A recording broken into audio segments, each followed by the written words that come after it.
Hi, Hey y'all. patrons. You missed such a thrilling conversation. We should have recorded it for you. We were Yeah, there so was so incredibly much to critical of unpack. everything. We got real opinionated about a lot of stuff. Which is fine. I think we have strong Yeah. opinions.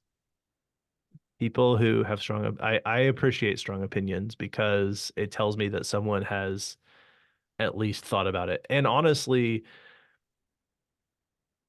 sometimes when it's not conspiratorial, I feel like a lot of people with strong opinions can actually be persuaded. Yeah. Versus people who are sort of lukewarm or sort of like, whatever. I don't have thoughts. Yeah. I just walk from point A to point Yeah, B, and exactly. sometimes things happen to me. Yeah, I think I agree. I think there is that certain level of I because I like enjoying and having discussions with people who have strong opinions that are not like just like, oh, I saw this on the news. Like I do enjoy having like those intellectual conversations with people who have like good strong points and can debate and stuff like that. But Yeah, even people I except disagree for my with. daughter. Oh, except for my daughter. That's a hard. She's got very strong opinions. I'm like, I can't debate with you right now. Like I can't handle it. Well, and I think what I really love is when I can have a discussion with someone where where basically we agree to disagree. Like we know where, like we have a heart-to-heart conversation where we're not trying to manipulate each other. We're not trying to convince each other. We're trying Yeah. to essentially state our beliefs in a authentic, genuine way. And if the other Yeah. person hears it, then they say, I got you. I understand what you're saying. I disagree. I'm like, great. We Right. understand each other. Like, and I'm the same with you. I got you. I hear you. I see where you're coming from, and I disagree. And I think that's Yeah. beautiful. That's a beautiful place to be. Well, I mean, and we had that discussion around politics where we are just kind of saying, like, for the most part, I'm not saying this is true for everyone, but like you remove like the stupid assholes that do stupid shit in there. And for the most part, it's just a lot of people trying to figure out how to solve the same problem, but they just have different ways of getting there. And like Right. that's I think for the most part, that's what it is. You just have the doofuses like fucking Ted Cruz in there who don't know shit about anything and just are, uh solidarity for a very particular radicalized movement that has nothing to do with problem solving and just mostly pain, Yeah. and so I don't know, but I think that's kind of like when two people come to the table with a problem, most of the time they're both trying to solve it. They just have different ways of getting there. Well, and yeah, and most of us, I think, agree on the outcome that we want to have happen. Most of us agree on, like, we have more in common than not. And we look at, like, let's just take any issue, taxes. None of us like to pay taxes. None of us like how complicated and difficult taxes have become. Right. None of us like any of that system, and yet we can agree on that, like, we do like infrastructure, which comes from taxes. We Right. do like some of the services that are available to us that are paid for by taxes. And so we can find areas of agreement and say, like, what is the best system moving forward that's the most fair, where the people are the benefit as much as possible in given their contributions. And like it will land at different places sometimes, but the outcome we want is we want it to be fair, and we want to not feel like all of our money goes to taxes so that we can have extra Right. money for things. Right. Exactly. Exactly. So it's simple things, Yeah. Um, and I think you do that with just so many things. And it's kind of been, I more or less expected this to happen, but it's kind of been funny as um the overturning of Roe v. Wade, and they're like, well, we want it to go back to the states. And every state that has voted on this has either voted to expand access to abortion or enshrine it entirely into their constitution. In every place where they were like, yes, we are now going to put these laws and like in many of these states, they were written as those trigger laws where people didn't vote on it. Like essentially the Right. legislators and the representatives went in and they just put those laws into place without the people's say. And in every place where they've Right. asked the voters, what do you want to have happen? They have enabled access. Everyone has overwhelmingly voted to ensure and enshrine access to abortion rights Right. in some capacity. And I'm like, I kind of chuckle. I'm like, it makes me really sad how many people have been adversely affected by the overturning of that decision. Yeah. And it makes me really happy to see that like like the people who have that opinion represent a minority of people. The vast majority of people do not support the restriction of abortion. And Right. like given a choice, they will vote that way. And I think it just goes to show like the shitheads that get power are not very good representatives of the people in general. Exactly. Nailed it. You fucking nailed it. Should So today we're going talking back about Down to syndrome for patrons. thank you for that. You would never know. Um, You would never know with what we just said. Yeah, today we're covering Down syndrome, which I'm so excited about. yes. It should be fun. It should be really good. It should be really good. Just got so passionate about this. So many things going on in the world that always make me come back to like politics and religion Yeah, and all kinds of shit that doesn't actually matter to anybody. all the headaches in the world. Yeah. Oh Nevertheless, boy. groovy. Well, think I am good to get started. Yeah, I'm good All too. right.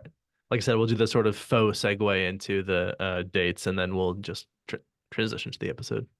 Yeah, that's fine. Okay. Yeah, patrons, we fucked up our dates. So now we are course correcting. So you'll hear that in the episode today. Those of you who are highly discerning of the dates will have noticed and been like, wait a minute, they're a week off because you're like, I know when Hot Chocolate Day is, and you definitely told me the wrong day for Hot Chocolate Day. I fucking know when Hot I Chocolate Day know it, is. damn it. That is Uh, exactly what all of our patrons are saying. yes, they're like, what the fuck? Um, how could you be so wrong? I How thought could that you I be knew so you. wrong? Oh man, what a headache. Thought I could trust you. We're the worst. Yeah, we I'm sorry we did that damage. All right. Ready to start? Yeah, let's do it. Let's get our summary rolling. Hell yeah. Okay. And three, two, one, go.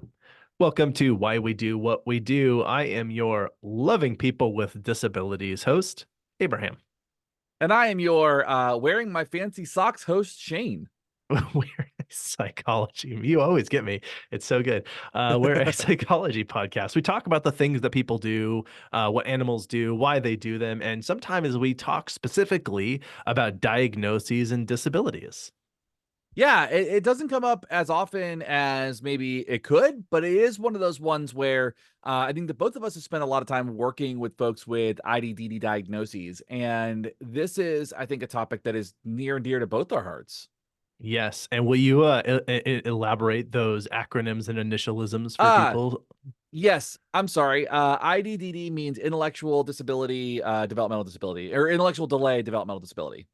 Yes. So those are the populations with whom we have some experience of familiarity and I think a general respect and appreciation, and we try and have that come through in our discussions. And we have unpacked a variety of diagnoses on this show, but for a psychology podcast, we don't dig into them that often. And primarily, I think because it's usually simply describing this is what this thing is. Here's the history, here's the treatment, and that can be interesting. And that's kind of what I think we have to say about today's discussion. But trying to find that hook, the angle, the discussion is always a critical piece to have people feel like they're really getting something meaningful out of it. And I think sometimes you just got to have the passion, and I feel like I've got that for this topic. Yes, absolutely. These are some of my favorite folks to work with and to hang out with and volunteer with. It's just, ah, they're the best. Now, if you are joining us for the first time, welcome. Thank you for joining us on this podcast. I hope you enjoyed today's episode. And if you do, you can support us by leaving us a rating and review, by subscribing, by joining us on Patreon, by picking up some merch, by starting a charitable organization that donates to a disability community and naming it Why We Do What We Do, and then just giving us at least a small piece of that credit while you can do all the hard work. And thank you for doing that. You're the best. I'll talk more about how you can Yeah, so support us. great. You're so wonderful. I'll talk more about how you can support us at the end of this discussion. But also, if you're joining us for the first time, we like to welcome you to the variety of dates that we have to celebrate on this, our February 14th. Okay, now we don't actually just talk about all the different dates that exist. Oh, Justin, insert dates from previous episode there. Um, Yes, just in case please. that wasn't clear. Um, we don't actually just talk about the dates. We also like to dig into the topic at hand, which is actually really all we should be doing. But that's where we're at, where we're at. And at this point, this has become kind of a joke. But dare I say, we say that this will be a shorter episode. Yeah, it's one of those things where it's a running kind of talking point with us, and we're gonna see exactly how long we can make this one. So Yeah, I think let's see exactly let's go ahead and do it, I guess. Let's see what we yeah. do. Let's see what Let's happens. let's see what happens. And I will also say, we haven't actually said this yet. We are talking about Down syndrome.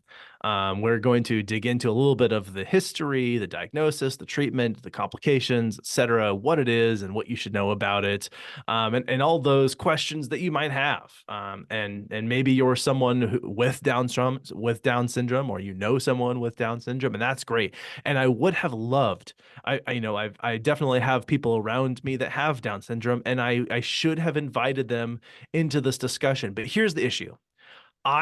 Planned this and started writing it about 12 hours ago before us recording.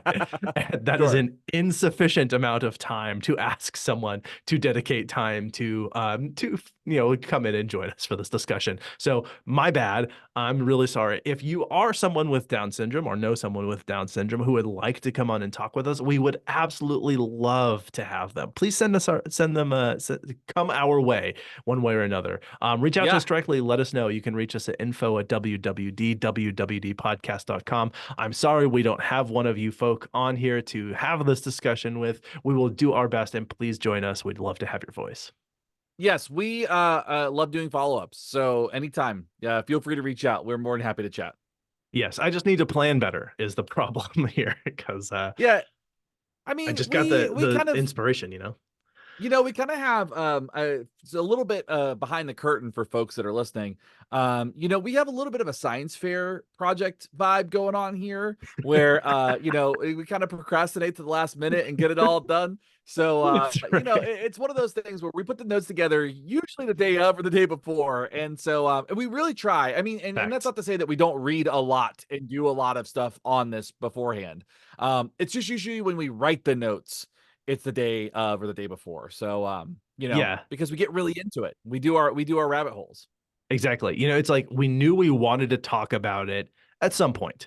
And I sort of put it on the list. And then, like I said, about 12 hours ago, I'm like, I really want to do this tomorrow. And just Yeah. decided that that was what I was going to, the muse struck me. And I was like, that's it. It is time to write this. And so I did. And so anyway, that left us no time to invite a person with Down syndrome onto our podcast to join us. And as I said, I'm sorry, but we should have, and I hope that someone will join us in the future so that we can talk to them about this, and we'll plan better. Yes. So in the meantime, I think we can go ahead and dive into the topic Let's do it. and just to kind of from the very beginning, Yeah. we are going to talk I about mean, Down syndrome, and yep. it is so important to start with how we even get there. Yes. If you are not familiar, when two people love each other, or they drunkenly meet at a frat party, or they just hook up, or they do all kinds of things, right? They don't even have to love each other. It could just be a thing that happens. They might do this thing called sex. And when they do, depending on what gametes they bring to the table, a sperm and an egg, right? They bring their ingredients to the table. And whether or not some sort of contraception is used, those gametes combine. Yes, this we're starting here. It's important actually to start here for reasons we'll explain. Each gamete is a haploid cell, which means that it contains a single set of chromosomes. Now, in the human's case, a set contains 23 chromosomes, which means that once they combine, they will have 46 chromosomes that are in pairs. It's 23 and 23. Each one of those, 1 through 23, will line up so they will have two 1 chromosomes, two chromosomes, two 3 chromosomes, etc., all the way up through their 23rd chromosome. And the 23rd chromosome, just FYI, just fun thing to know, is the one that determines the spectrum of sex, leaning female or leaning male. Yeah. And the spectrum of sex is in fact a spectrum because despite what you might hear, it is not ever even so clear cut as it being 100% one way or the other most of the time. There is a variety of ways that that can show up. And that's not what we're talking about today. I just wanted to share that it was that last 23rd chromosome where that happens. Yeah. Real quick, Justin, can you drop in a quick clip that makes sense for this section that is Mr. DNA from Jurassic Park? I don't know what part will make sense, but that I think would be a lot of fun. And bingo, dino DNA. That's it. All right. Beep. So about 1 in every 700 to about 1 in every 1,000 babies will have a random change occur during the cell division process that results in an extra partial or full 21st chromosome, such that the child will have 47 total chromosomes instead of 46. For this reason, it is technically called trisomy 21, right? Trisomy? Trisomy, Trisomy? but or yeah, I've heard Okay. it both ways. Okay. All right. It's technically called trisomy 21, meaning 3 copies of chromosome 21, rather than the more common 2 copies. Although there are 2 other types that we'll talk about later. So it's kind of like, from a simple explanation, like I think of like when I have to make copies at a printer, and then like one of the sheets just like has too much ink, or the toner's gone, or something happens. Like I've got all my copies, but I've got an extra one that was kind of a proof copy that didn't really work very well. All right. Yeah, you I mean, that's probably not terribly far off. Because yeah, and I think that's we'll get a little bit more into the genetics of this, but that's essentially what happens is that we have these little chromosome things. They determine more or less what we're going to look like. And if you have an extra copy in the 21st one, then you'll have this thing called Down syndrome. Now, why is it called that? The history of this is colorful. Uh, As you would imagine for anything that has to do with psychology or the medical field or anything like that. yes, particularly with the date of this one, because this is a random alteration that can happen during pregnancy. It is simply part of the human condition, and has been described or depicted or alluded to in art and literature for thousands of years. Pretty much as long as we have records of humans, there's some indication that they've had the experience of Down syndrome people being born around and there. However, it was not completely described or even identified as a specific thing until it was named for a man, John Langdon Down, a British physician who first classified this in 1866. And so if that gives you any idea where this is going, you can probably predict, and it's where you think. Yeah, so fair heads up, there's going to be some discussion around some of the terminology and some of the racism that was occurring around this thing, this particular diagnosis at the time. So I just want to kind of prepare everyone for that. Yeah, trigger Um, warning. This is yeah, aggressively racist and bigoted. Yeah, so and we'll do our best to not be jerks about it. So Down believed that it was possible to quote classify different types of conditions by ethnic characteristics, end quote. And that was a from the article Adaman and et al. In 2021. Now the paper that described trisomy 21 was called quote observations on the ethnic classifications of idiots. End quote. So yes, that was again 1866. We know better. We do better. Admits the beep amidst the variety of conditions to which he cavalierly assigned an ethnicity for some reason. He called the condition that we would later that he would later be diagnosed as having, like when we talked about Down syndrome specifically, he originally called it Mongolism, and the people with this condition Mongoloids. So that's where that term comes from, if you are unfamiliar with that. And yes, again, this is in reference to an ethnicity which he believed would was how you would classify this thing. Because anyway, Yeah. his paper was almost autobiographical in its title in that way. Um, so Nice. anyway, just just to crack a little joke at the expense of someone who did not need to go down that route, and again, also accepting that like they didn't really know better. They were just learning this for the first time.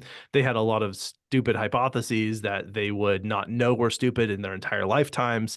And that is where we are.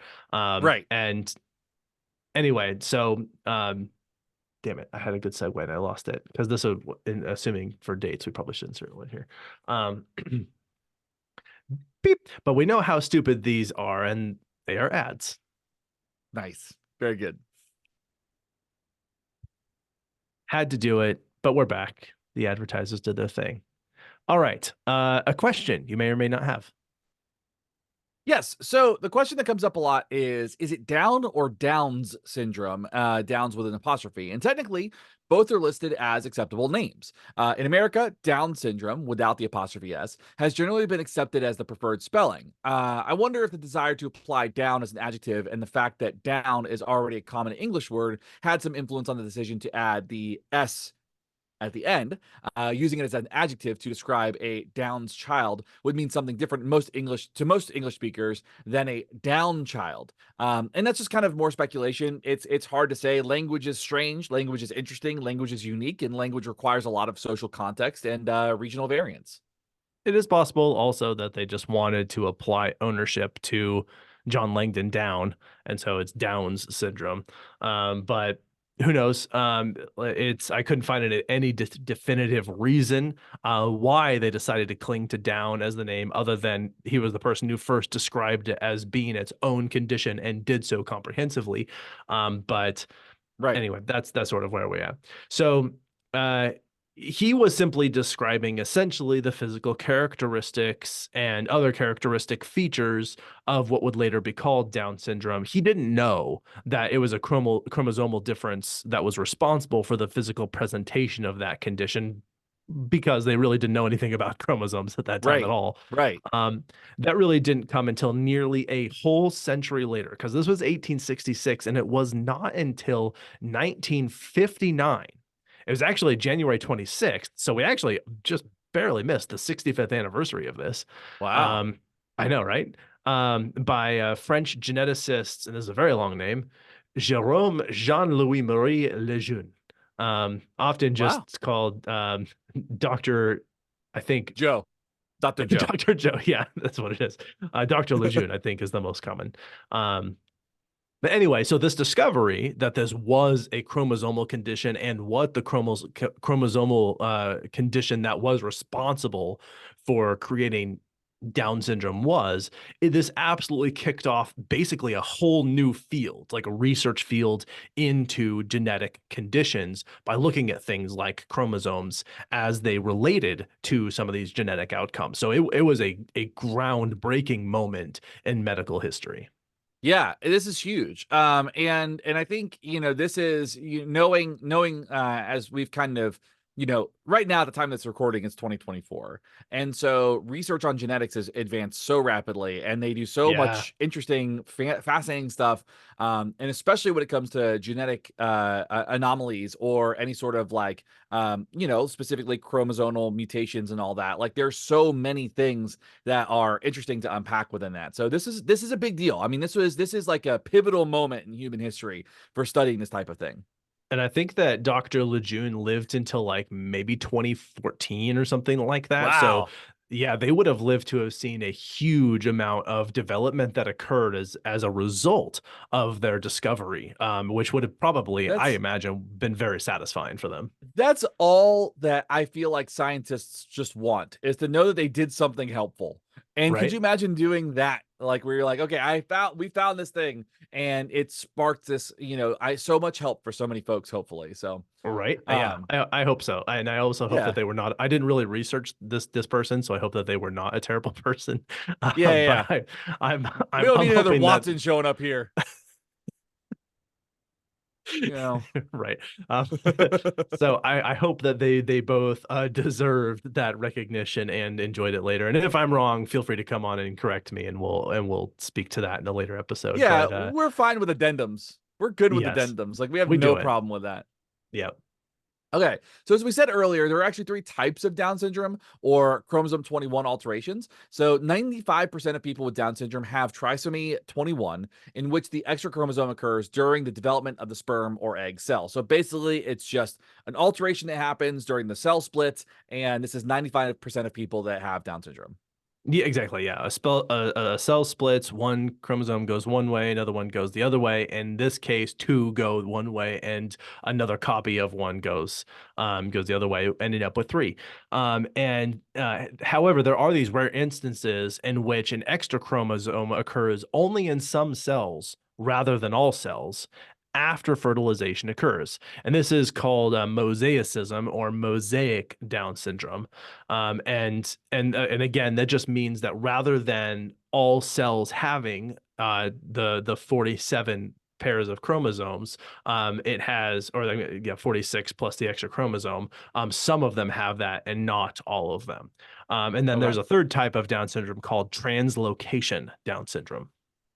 Right. So in translocation Down syndrome, quote, a portion of chromosome 21 becomes attached or translocated onto other chromosomes before or at conception. These children have the usual two copies of chromosome 21, but they also have additional genetic material from chromosome 21 attached to other chromosomes. And that comes from the Mayo Clinic. And we found a resource that indicated that this was often chromosome 14. So where that additional chromosome, that copy was attached, it would attach to 14 as well.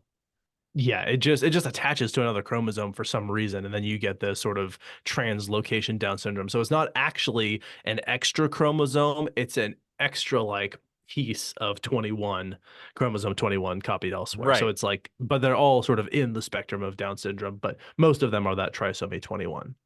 Right. Basically what it is that chromosome 21 makes a copy. How it applies or how it manifests or how it shows up is where the three different types come in. Yes. Okay. But it Now, always starts with 21. Sorry. yeah, that's the magic number. No, you're good. Okay. So we need to get into a lot of sort of what Down syndrome even is. We sort of talk about this as being the cause. Like we know that when you have these changes to the cell during the cell division that result in an extra 21st chromosome, you get Down syndrome. Why Right. that happens, we're not totally sure, and we'll talk about that. But and it's I think it's really important to state here so that everybody is very clearly aware. Down syndrome is not a disease. It's not an illness. It's not an affliction. It's not contagious. It's not even technically hereditary. And really, what that means is that this seems to happen somewhat randomly. Even like you try and look at some factors, wealth, diet, chemicals, ethnicity. Nothing really seems to predict whether or not someone is likely to have a child with Down syndrome. We don't even know exactly what causes those rogue changes to occur, although there are some sort of known risk factors, if you want to call them that. And primarily, it's that this does tend to happen in older parents. So as we said, it's about 1 in 7,000 or 700 to like 1 in 1,000, like in that range of children. At the age of like I think it was about 35. It goes to about 1 in 300. By 45, it goes to 1 in 400, or sorry, 1 in 100. And then after I want to say 50, it goes to like 1 in 30. So the Wow. chances, the um the correlation between the occurrence of Down syndrome increases pretty rapidly as age increases in the parents. And so waiting later in life is just more likely that that kind of alteration is going to happen. Again, not a Sure. guarantee. still most people, the vast majority of people, are not going to have a child with Down syndrome, even if they have a child with Down later in life. But it just means that it does mean that someone who has a child with Down syndrome, if they have more children, they're more likely to have another child with Down syndrome. We don't tend to get any younger between children. In fact, Right. we just keep aging, as it turns out. And Yeah, therefore, weird. if you are already going to have one, there is a somewhat elevated chance that you may have another one. But again, even most cases, that's not true. It's just there's an elevated likelihood. Right, absolutely. Now, the way that it might actually be hereditary, though, is in the translocation Down syndrome variation. So, because in translocation Down syndrome, some of that 21st chromosome may be attached to other chromosomes, these can be passed from either parent to child, from either parent to child during conception. So, that's really the only time that you're seeing the hereditary part. But otherwise, it's a fairly random thing. Yeah, yeah. It really does seem like anybody this could impact any family, any person, anywhere. Just happens. Part of the human Right. condition. Sometimes this happens. And however it occurs, whyever it occurs, it does come with some relatively common physical characteristics and some complications that we should get into now. Right. So we're going to start talking about a little bit of the symptoms that go along with this. And as you might expect, before genetic testing, Down syndrome would be diagnosed only after birth based on physical characteristics. And so if you've ever been around somebody with Down syndrome, there are some pretty clear characteristics that you can identify. Yeah, and this is due to the fact that Down syndrome frequently comes with these common physical features, which includes things like a flattened face, especially the bridge of the nose being really low and sort of close to the facial plane, as well as sort of almond-shaped slanted eyes. And the way they say the eyes are slanted up, what they mean by that is that the outside corners are elevated, so that it almost kind of forms a sort of V shape, if you will, like the inner Yeah. corners of the eyes are sort of a little bit lower and the outer corners a little bit higher. This is Right. also apparently called palpable fissures is a name for this, and that just has to do again with how it's oriented. Right. Some folks with Down syndrome may have a shorter neck. They may have small, flat ears, and they may have small hands and feet and short fingers and toes as well. Often they'll also have flat feet. I saw many pictures that also indicated like a pretty widely far apart big toe from the Okay. other toes. But yeah, flat feet. They also will have often have the tongue that sort of protrudes from the mouth slightly when they're in a relaxed Mhm. state. So the tongue might just be poking out a little bit. Right. They may be a little bit shorter than most folks. They may have tiny white spots on the iris of their eye, and this is called brushfield spots, which is, I think, interesting. I've never heard that until just now. And I didn't bother to look up the history of why it was called Brushfield spots. I felt like enough people were getting their name dropped for their relative contributions to this that I didn't need to Sure. explore all of them. But another common feature is just poor muscle tone, really low muscle tone, I think. Maybe poor is not the right word, but low muscle tone. But Mhm. interestingly, they also tend to be highly flexible. Right. And so they may also have broad, short hands with a single crease in the palm, and they may experience slower growth and development. So now, I think I want to point out here is that this is not necessarily true for every single person that has Down syndrome, but these Yeah. are very, very common things that you might see in folks as they physically develop. Exactly. They might have one of these features, they might have a few of these features, they might have all of these features, but even sometimes they might have none of them and they might be barely visible at all. And sometimes they're very apparent. Either way, just because these are physical characteristics of Down syndrome, we always want to point out that people with Down syndrome are all going to look and act as unique individual humans that they are. Yes. So it is not correct, it is not appropriate, but it's also not accurate to say that they all look the same. They might have some physical characteristics that are somewhat, or they might have some physical features that are somewhat characteristic of that diagnosis, but they look like their parents. They just have like those Right. features. So like they're individuals, they're humans, they're people that Yes. are in they're unique in who they are. I would hope that would go without saying, especially for our listenership. But just in case, yes, every person, if they have Down syndrome or not, are their own person. But every person with Down syndrome are absolutely their own person. They are going to look different from one another. It is not a copy of the person across multiple humans. It is unique individuals with unique interests and unique personalities, and I think it's so important to reiterate that. Yes, yeah, and you're right. I would hope it would go without saying. And it just felt like it was worth pointing out, just in case there were some misconceptions Sure, about that. I mean, it. sure. I would hope that we could go an entire episode without having to play some ads. Damn, that was good. Thank you. I was not ready for that at all. That was perfect. Out of left field, baseball metaphor. Big sports metaphor. All right, perfect.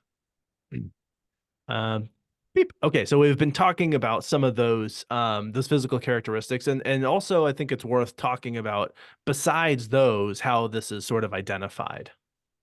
Right. So as testing has gotten more beep. So as testing has gotten more sophisticated, scans and blood tests can determine in utero if a child is likely to have Down syndrome, giving families more time to prepare for the kind of supports that they may need. And this is going to be this is a common discussion around the Down syndrome advocates group and support groups and parents that are like new parents. There's a lot of discussion around this, I think, and it's going to be Y- really interesting to get into. Yeah, and so first thing there's kind of two ways to go about this. There's screening, which essentially looks for how likely is it that a child will be born with Down syndrome, and then there's Right, testing, which identifies yes, this child has Down syndrome, or no, this child does not have Down syndrome. right, That's one thing to know about this. The other thing is there was kind of a wormhole I decided not to go down about um this testing and how it relates to people's decision to have abortions. And I, first of all, we've talked about abortion. We did 2 episodes on this. I believe it was a two-parter. At least we did an episode. yeah, Um, and I think where we come from politically is fairly clear. We're in support of people and whatever is best for the health and well-being of people. And abortion is medical health care, and I think people have a right to medical health care. And there's a lot of nuance that goes into that. And I also I think advocacy groups would, and again, I didn't really dig into this because I felt like I didn't really want to go this route in this discussion, but they right, point to the fact that you're going to have a child with some kind of genetic disability or abnormality or difference is not cause to say that this is not going to be the kind of life that you would enjoy. Meaning right. that you get to have a child, you get like you are wanting to have a child, you get to have a child. It's going to be the child that you have that is your child, and love them the way they are. And I think that in general, I would agree with that sentiment. And I don't want to pose my own values or morals in any way on people's choices about this, other than to say make the choice that's best for you and your family and what you think you can do. And I think hopefully as we describe more of Down syndrome, you'll understand that these are wonderful people and the world needs a lot of them, in my opinion, Yes, which we'll get to in a second. agreed, So agreed. anyway, didn't want to go down a huge rabbit hole on that. My opinion's my opinion. Your opinion is your opinion. We mostly wanted to talk about this from a psychological perspective. And so we'll continue down that route. I apologize if I got anyone really worked up, but hey, maybe I got your attention. You're really, really listening now. So maybe there's that. That's yeah. I mean, and please feel free to write in and have a discussion. I mean, we're more than happy Yeah, to do that too. So, let's do it. um, so one of the major features of Down syndrome, or at least common features, is cognitive impact. And so cognitive impact comes up quite a bit. And not that every single person with Down syndrome has major cognitive impact, but it is something Right. that does come up quite often. And so that's that you'll see that discussion more often than not. Now, part of this is speech delay. The low muscle tone that's commonly seen as a feature of physical characteristics of Down syndrome often mean that speech can be difficult or delayed because the muscles in our throat and our tongues are muscles, and we use them for speech development. So if those So if those are delayed in some way, then it's that can impact speech development because those muscles just need a little bit more to work in a way that allows it to develop at a pace that generally is prescribed as being expected. Hang on one second. I just knocked over my water and Oh, spilled it shoot. all over my desk. Oh So no. hang tight. Yeah.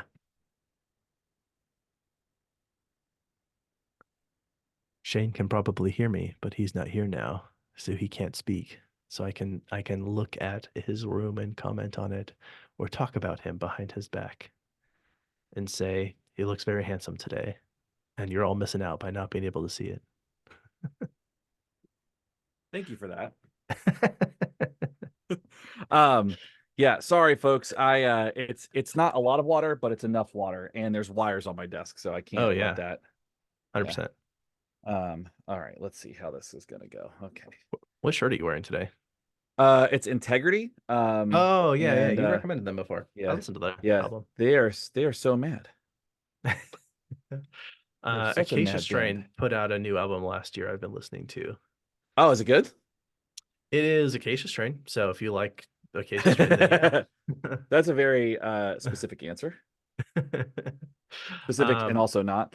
No, I haven't listened to Acacia Strain in quite some time, but I remember digging them when I did listen to them. so they sort of I feel like they really found their groove by their second album. Okay. Um, the third album was actually curiously a little outside of what they had been doing up to that point, but then basically fourth album and all, and on, they sort of went back to the groove they found in the second album. I feel like personally. Um, Okay. and I mean, it really wasn't terribly different. It was like in the third album, they tried a little bit more of like, we're gonna have repeating parts that are kind of like a chorus. And Okay. after that, they're kind of like, nah, we're just gonna do whatever we want. And that was what they did. Um, and that's what I really mean by that. But I like all of it. Like I'm here for all of it. Yeah. It's like album two just kept going and it just keeps being dissected into further albums. And because I really like album two, I'm totally good with it. I'm like, sweet. Yeah. Another The Dead Walk album. Right. And it's great. Happy for it. Um Yeah. And I, it's funny I because like I think when people are like I always find there's two you know what I think of it like this. There's two types of bands, right? There's the band that like knows how to do the formula and can keep doing it and keep doing it really really well. And so like they're going to put out the same album multiple times, but it's always going to be really good. Like I feel like Bad Religion is that band where they've put out like 20 fucking albums and it is the same thing, but it's all really good. yeah, It's just a variation on the theme and all the theme is good. But then you yeah, have bands like AFI who have never put out the same album, like yeah, not once, and do a good job with that too. I mean, their later stuff is more new wave, and it's just not my thing. But yeah. I think it's there are those two types of bands, you know. Blink-182 is a good example of that. I feel like well, until recently, they were releasing a new type of album every album for a while. And Yeah, then I feel like the last couple, they've kind of gone back to here's the groove we feel like we fit into the most. right. And like their last album being just absolutely fabulous, one of their best ones in a very long time. Yeah, Which is not to say absolutely. any of the other albums weren't good, just like their latest stuff has been mwah. Yeah, exactly, exactly. Like it's you can tell when somebody's kind of like they find their niche, you know. Yeah. Um, and Between the Bear and Me is actually weirdly somewhere in the middle because like they kind of have a formula, but every album is so different from every other album, but it's also like very them. It's Yes. just very them. And their style is just so chaotic that like I think you just Yeah. never totally know what you're gonna get. Like they Right. did like a song that was like 75% straight jazz metal. Yeah. Which they've Because they never really could. done because they could. They've never really done that before, but like that was what they did. Anyway, we're in the middle of an episode, so we should get back on that. Yeah, Where no were worries. we? I've got everything's all cleaned up, so we're good. Perfect. Spillage is done. We are resolved. So, okay. So I think we're on the bullet point. In addition, people with Down syndrome may have a wide range. Yes, I think that's right. So okay, so Yes. I think I'll do these next two bullet points together because I Okay. think they fit pretty well together. All right. Yeah, I agree. Beep. So, in addition to what we've talked about with speech development, people with Down syndrome may have a wide range of cognitive impairments and delays in their development. So, this can vary greatly depending on the person, depending on unique circumstances. It can depend on a lot of things. But one common feature of Down syndrome is difficulty with short or long term memory, which can also be apparent in difficulty with learning. So sometimes memory gets in the way of learning. It can be a unique challenge. And it's not that they can't learn, it's just that they may take a little bit more time and some additional support, or at least some really good resources around supporting that person's unique learning needs. Yes, and sometimes it is very impactful and very difficult to recover to I mean, not recover, but like get to a point of like total independence. And sometimes it takes very little. It just takes like a little bit of additional support and they're totally there for it. And I mean, that is the case for literally all kids of all backgrounds and all like across the spectrum of life. Yeah, So again, they're not different really in that way from people who don't have Down syndrome. right. But one thing is that Down syndrome can be comorbid with other diagnoses at a somewhat higher rate than you might find in the general population, such as autism, ADHD, anxiety, and depression, which may be counterintuitive to how some people experience individuals with Down syndrome. But that definitely is a diagnosis that can be comorbid with Down syndrome, and it's important to be aware of that. Right. And just like the physical characteristics that we just talked about, this is going to be unique. These cognitive impairments or anything that might be going on here, these comorbid diagnoses, they're going to be unique and entirely individual to that person. So every person with Down syndrome is a unique person with their own personality, set of strengths and difficulties, talents, preferences, and idiosyncrasies. We are more alike than we are different, and I think that is also just kind of is that what that's supposed to say that, right? We are more alike than we are different. Yeah. Okay, all right. And I think that's really important to land on again when we are talking about a specific diagnosis, a specific disability, anything like that. Every single person is unique.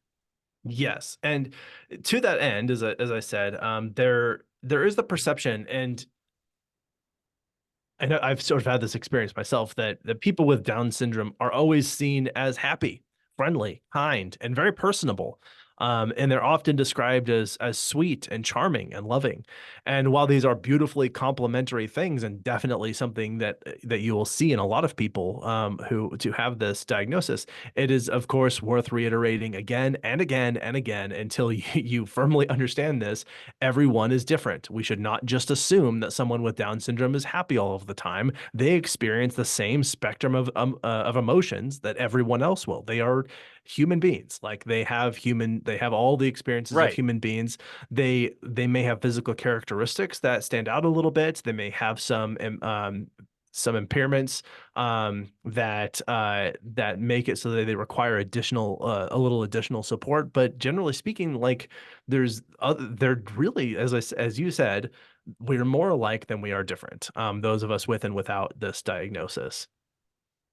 Yeah, absolutely. And I think, having worked with a lot of folks with Down syndrome, that I can, just anecdotally, that's been the case, right? Like I've worked with Yeah. some that are very happy go lucky and like super personable and like really friendly, and other ones that are like do not want you around and want nothing to do with you. And like, so it really it's and again, that was a unique thing. It had nothing to do with the fact that they had Down syndrome. It had everything to do with that person had that specific you know, issue that day or that concern, or that was just kind of how they were as a general rule. Yeah, who they are and what they're going through at the time that you're speaking with them. And like I will, we'll be sharing our opinion later, but I have loved every person I've ever met with Down syndrome. Yeah, They just have fantastic. Every one of them has had fantastic personalities. Even as you said, they're all different. They weren't always happy, but like I always really enjoyed who they were as people. And everyone I've ever met. So right. Absolutely. All right, so I think with kind of laying all that stuff out, I do think it's worth talking about some complications that can come up that make this that are kind of unique to this diagnosis in particular, because I think that just like any sort of, I would imagine, some type of chromosomal or genetic complication or alteration, it's going to produce some unique medical issues. Yes. Yeah, they come. So you didn't read that first point? I didn't read. No, I didn't really Okay, read it. cool. Beep. So yeah, this can come with some complications that require additional medical treatment or support. One common complication that I think I've heard more than anything else is heart problems. These can be detected at birth, and may require medications or even surgery or other interventions. But it is something that can be a serious complication for many people with Down syndrome.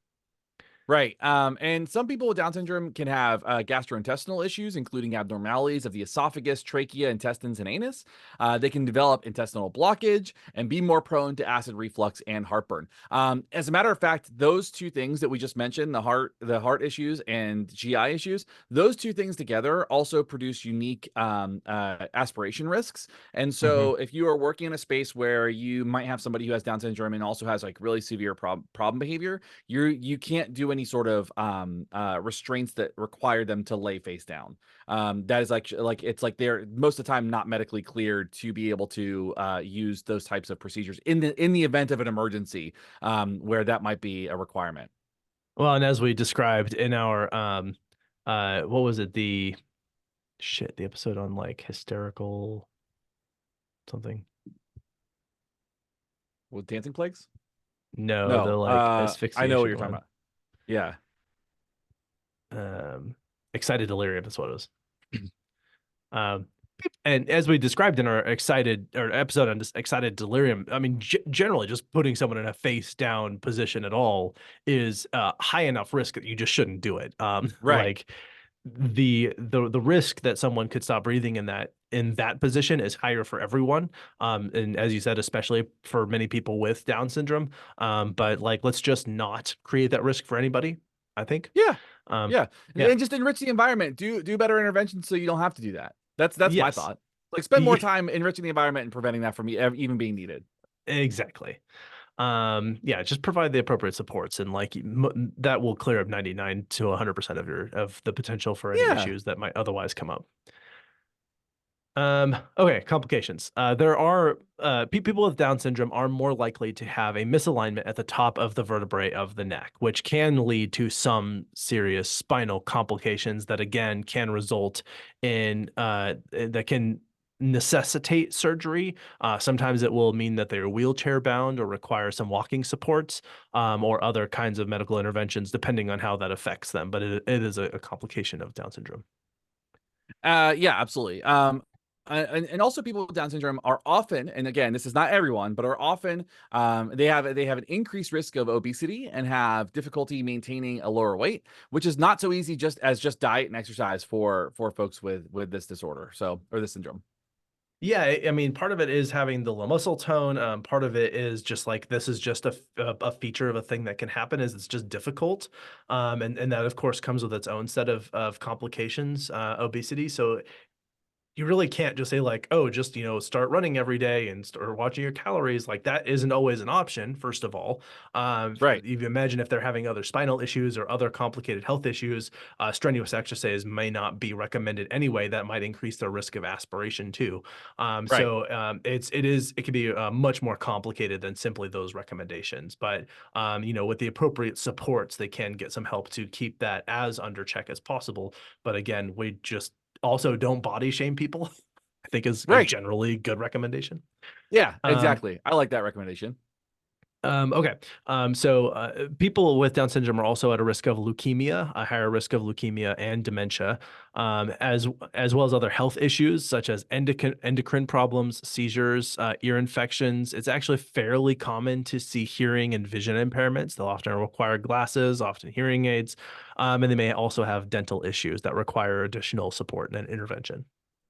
Right. And because of these complications, people with Down syndrome have historically died fairly early in life, unfortunately, living only into their 30s at best. But treatment has gotten better, interventions have gotten better. And so people with Down syndrome are actually living well into their adulthood, even into their 80s in some cases. So we are seeing Awesome. improvements and improved mortality rates with folks. So Which is absolutely great. I which is hope what that we that want. continues. Yeah, I hope that continues to expand. I hope that they get to live as long and full lives as possible, and have the kind of support that's needed to ensure that that they are not needlessly suffering from medical or other cognitive complications. Yes, exactly.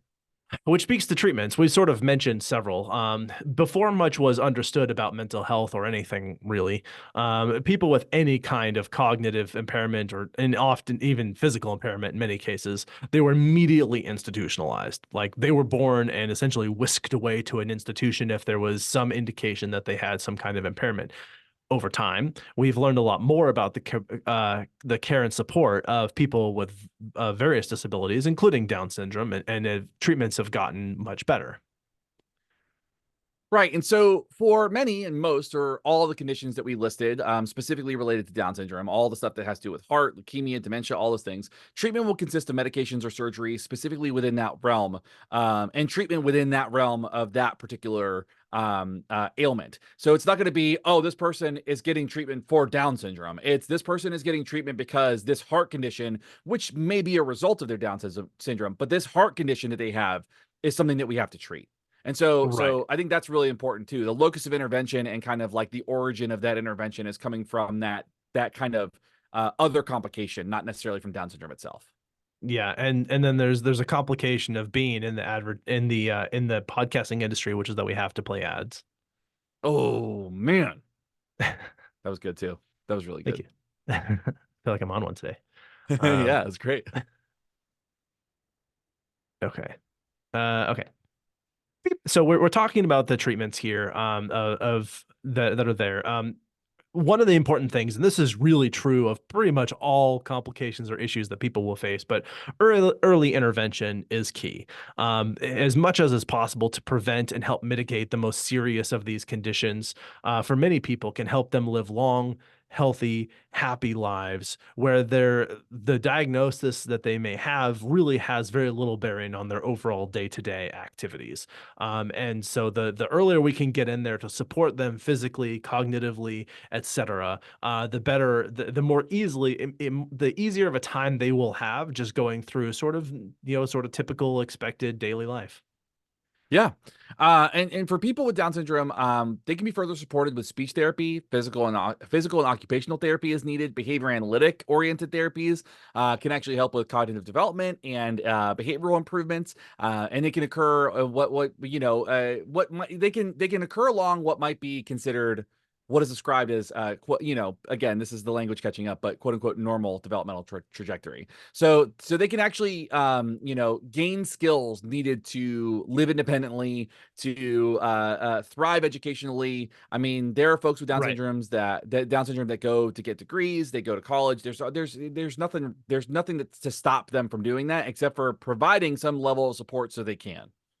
Yeah, and often early on because particularly if it can help get them it can prevent any particularly severe complications early on, then you don't Hmm. really need as intensive support later either, and possibly not at all. Like you really just Right. get what's needed to get them thriving independently, and then they're out on their own, and that's great for them. And for some people, it won't be that easy, but like generally speaking, the early investment is a huge payoff down the road. So it's 100% worth it to just spend the time, energy, resources, and commitment early on, Yes. Yes. so that you Yes. aren't trying to then fix a problem later that you didn't Go, prevent go, from happening in go. the first Tell place. them. Yes. That's what it is. I mean, that's absolutely it. I mean, just it's so much better just to kind of get in front and provide the support so it's not needed later. But Exactly. that y'all don't want to talk about that. So anyway, as you were saying, people with Down syndrome are being more and more represented and included across many fields and aspects of society and culture. People with Down syndrome participate in sports, play music, they're actors, teachers, speakers, they work in offices, they work at hospitals, they get advanced degrees, they write books, they work in the government. They went from being people who were shipped off to institutions the moment that it was recognized that they had some kind of difference to people who are now being included across the entire spectrum of human achievement, which I think is the best possible thing. And I think that the awareness that is brought to people with Down syndrome can only help further that inclusion. And I think that that should be the goal. Like as Yes. we said, they are a unique awesome individual people that deserve to have every right and opportunity afforded to them as anyone else would. And so the fact that they've gotten better and more representation is awesome.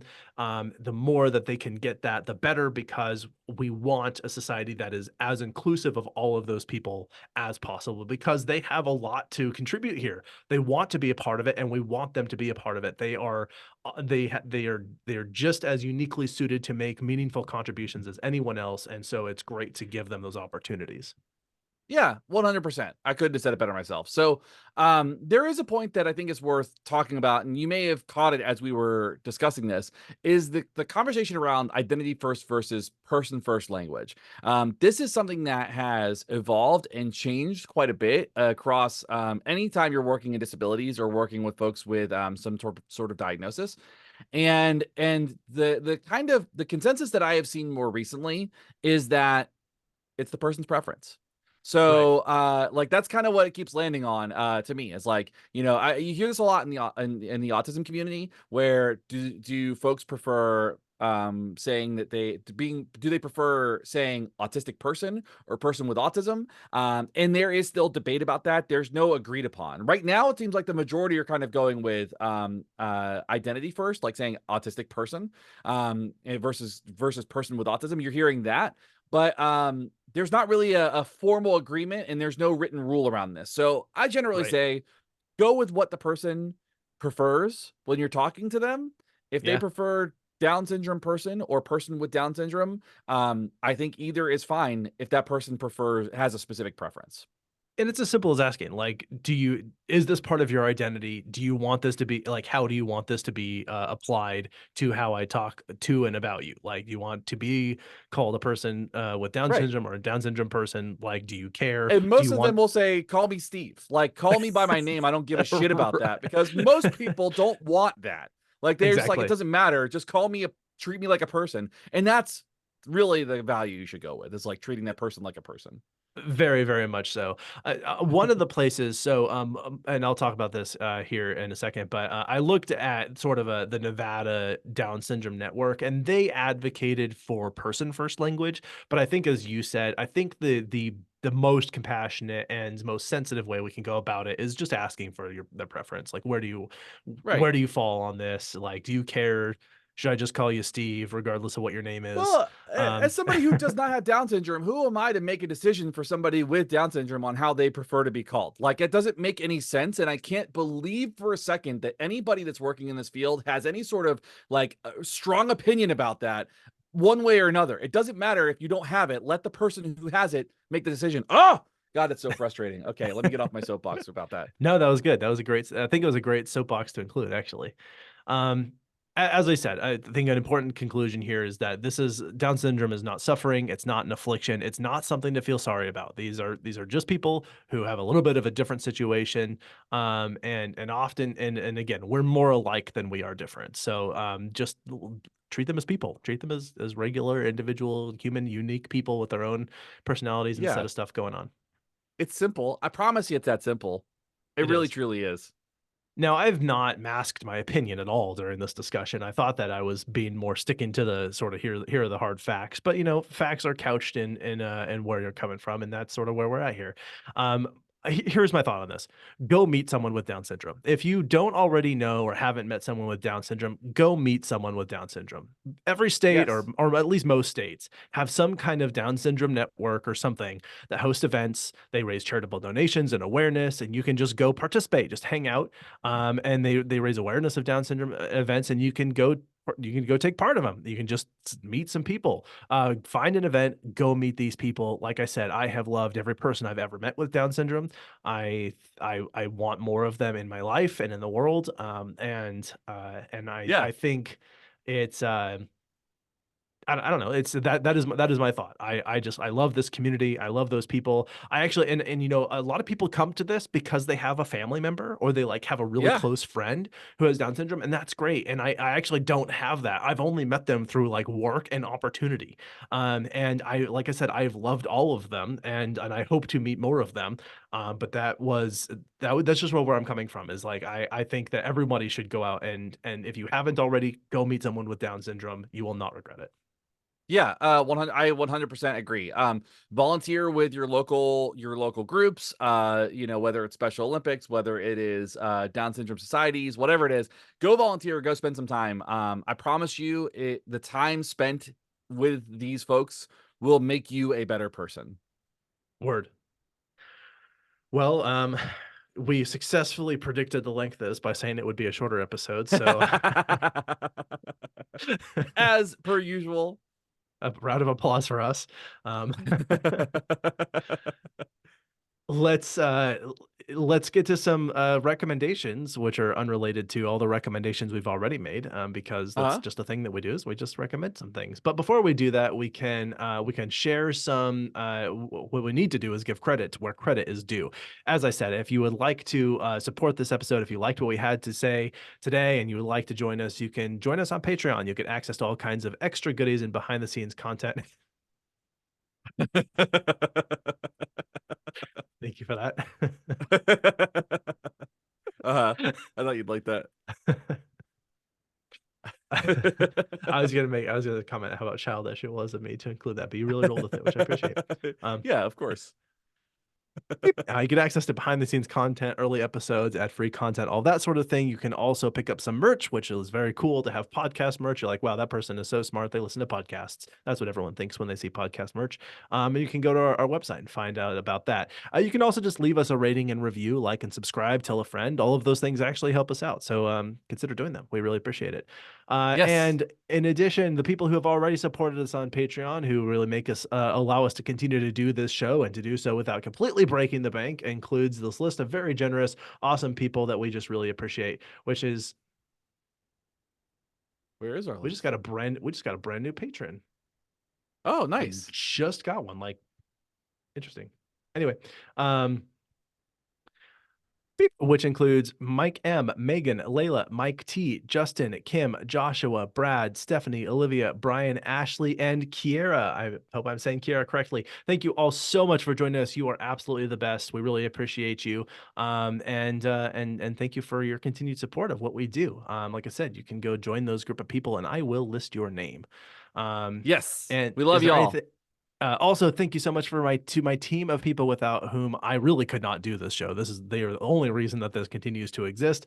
I mean, not the only. Sorry, Patreon people, you are the best. Listeners, you are very important. All of you, everyone matters. And my team of people, like I just could not do this on my own. So Sure. I need the work and support of these people, and that includes writing and fact checking from Shane and myself. Thank you so much for recording with me today. Again, Shane. Anytime, my friend.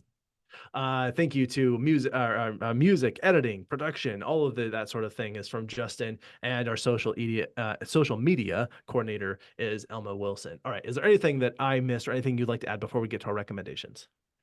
No, I think the only thing I would say is if you are not sure where to start with advocacy groups or organization for folks with Down syndrome, the National Down Syndrome Society is a good place to start. Mhm. They do some really cool legislative work, some advocacy work. They provide resources and support. They have some guidance on policy. It's a good place to start if you are not sure where to start looking for where you can be more helpful for these folks. And you can also, if you're not in the if you're in the United States, just go to Google, type in your state's name and Down Syndrome Network, and I'm sure you will find something. If you are Yep. not in the United States, look at your city or country, or local municipality, whatever it's called. Google that, or use whatever search engine you prefer to use, and look for Down Syndrome Network, and you will almost certainly find something. But yeah, look around online. You will find resources and activities and events going on where you can be engaged. You can just go hang out, or you can do some other contributions, and that's all good. Yes, I love it. Awesome. All right, well, let's get to some recommendations. Yay! Okay, I am recommending a movie that I saw recently. This is featured only on Hulu. I believe this is a Hulu exclusive. So if you have access to Hulu, go check that out. Otherwise, this might be a little bit tricky, although I believe that they do come around to other platforms at some point somehow. This is a movie that is called Self Reliance. This was written and directed by Jake Johnson. Also has Anna Kendrick and Natalie Morales in it. This is what I would call what is actually described as, and what I agree with, as the genre of sort of comedy thriller. Sort of. Mm. There's a lot of action. There's a lot of comedy. There is a lot of uh sort of white knuckle suspense type moments going on. But I found it really engaging and a lot of fun. So and it's not terribly long. I think the movie's only like no, I thought it had a time on here. Beep. I think the movie's only around 2 hours, maybe a little less than that, maybe like hour 45 or something. But Okay. it's I don't want to give too much away. I think suffice it to say it's one of these like guy gets enrolled in an internet game where his life is at stake. Ah, And yeah, one of those type of things. And so there it is. I like that. That's so fun. I am going to add it to my list because I am making more of an effort this year to watch more movies and Ooh. television. So I want to make sure that I'm doing a better job of that, and I want to stay up to date. I want to make sure that I've got, I want to know all the pop culture things. I don't want to get lost in the fray. Like I don't want to end up in a situation where, like I am now, where I've never watched a single episode of Game of Thrones, and I'm like, I have no idea what people are talking about. I want to be in the zeitgeist. All these references, what do they mean? What do they mean? What is a dragon queen? So I'm gonna recommend an album, and I this is and this is gonna be this is gonna come with a bonus recommendation within it. Ooh, So I am a music I consume music it's probably a problem, I would voraciously. say. It's yeah, it's a real concern. I think if this were any other thing, people would be like, you need to go get help. Really And stretching so Spotify's like how much is an appropriate amount to charge, and they're like, well, based on Shane's, we do not charge enough for yeah, the it amount was of something music like consumed. I got my Wrapped last year, and it was something like 90,000 minutes of music I listened to in the year. It was like something like 23 days straight that I listened to music. Yeah, I But remember you mentioning that. it was so much music. So anyway, this is an album that I really loved, and I had and it's not in print anymore. It's not on Spotify. It's I don't think it's difficult to find, but it is one that I think is like this beautiful gem, and that's the band Archers of Loaf. And they have a live album that came out in 2000 called Seconds Before the Accident. So this was I think this was released right after they broke up, and this was like the only live recording they had that was like a full album. Wow. And I think it is now they've come back and they've put out more albums, and they put out a live album called Curse of the Loaf, which is really Cool. good. It's a really good live album. But the difference is the set list that's on this live album is really good, and I like it because it's messy.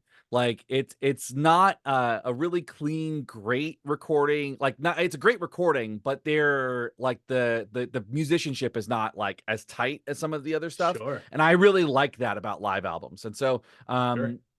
I was able to find the CD Ooh. on Discogs. If you go on Okay. discogs.com, which is an older recommendation, like you can go in and find like all these albums that are no longer in press, these rare records, like so I found the CD, and I found Less Than Jake does they put out one vinyl that was called Greased. That was them doing covers of the Grease soundtrack, Oh, I but they actually can't saw that when it came out, but I didn't get it. yeah, but they can't publish it or print it anywhere because of copyright laws. So, but Sure. it does exist, and so I was able to find that on Discogs as well. So, bonus recommendation is Discogs if you're looking for old music that you grew up with that you can't find for some reason. It's kind of like a used CD store, vinyl store, and you get it from independent sellers, so which is really cool. Okay. And just to be clear Yeah, for everyone, it kind of sounded like you were saying Discogs, which would yeah, read as Discogs if you were reading it, but it's yes, Discogs. Discogs. yes. The Discogs, and yeah, and you can also keep track and value your record collection on there too. So oh hey, it's like what I do with my games on yeah, BoardGameGeek.com. that's exactly what it is, except it's just for music now. Cool. All right. Well, if you'd like to tell us about a thriller comedy or a relatively unavailable live album from a band, you should certainly reach out to us and tell us. If you'd like to comment on anything that we said about Down syndrome in this episode, we are interested in hearing from you. You can email us directly, info@wwd.wwdpodcast.com. You can also reach us on the social media platforms. We really want to talk to everybody. So yeah, feel free to get in contact with us. Is there anything that I missed or anything you'd like to add before we say our goodbyes? Nope, not today. All right. Well, that was not a shorter one because we said it was going to be, but here Yep. we are. This is Abraham. This is Shane. We're out. See ya.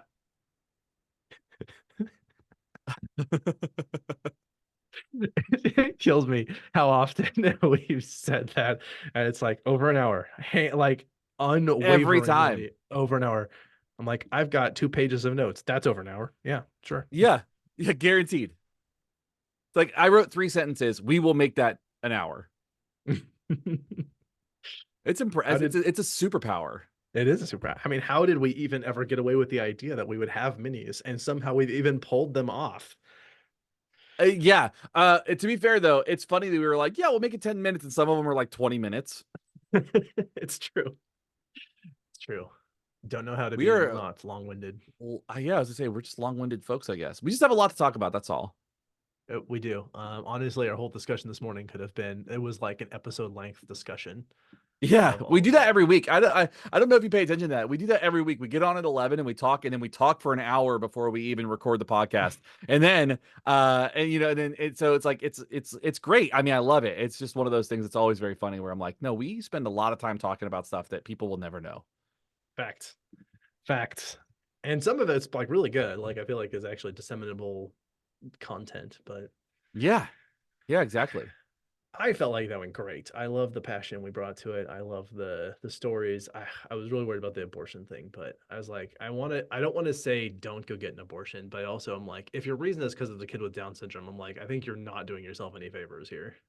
Right. Yeah. So that's it's such a complicated. I know that's a complicated discussion because there is like, the just kind of the if that's your reason, it's a problem. This is a type of eugenics. Like I know that there's like a lot of discussions, like points to unpack within that. And I don't think that that was the space to do it. Like I don't think that that was like the specific episode to do that in. Right. Right.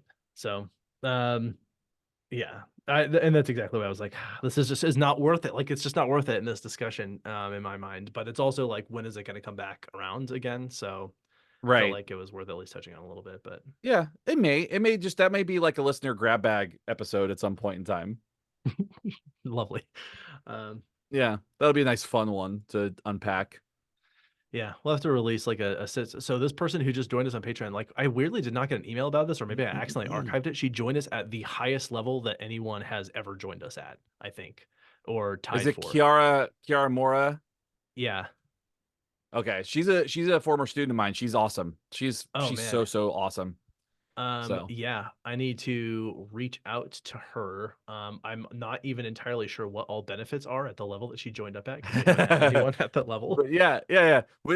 So she's watching right now because we're recording. So Kiara, thank you for being here. You're the best, Yeah. and we'll get you all the things that you need and more. I'm sure. Yes. Yeah. Where am I can't even find a Patreon where my benefits are. Audience Where's my Patreon? benefits. There we go. Let's see. For sides, payout, community.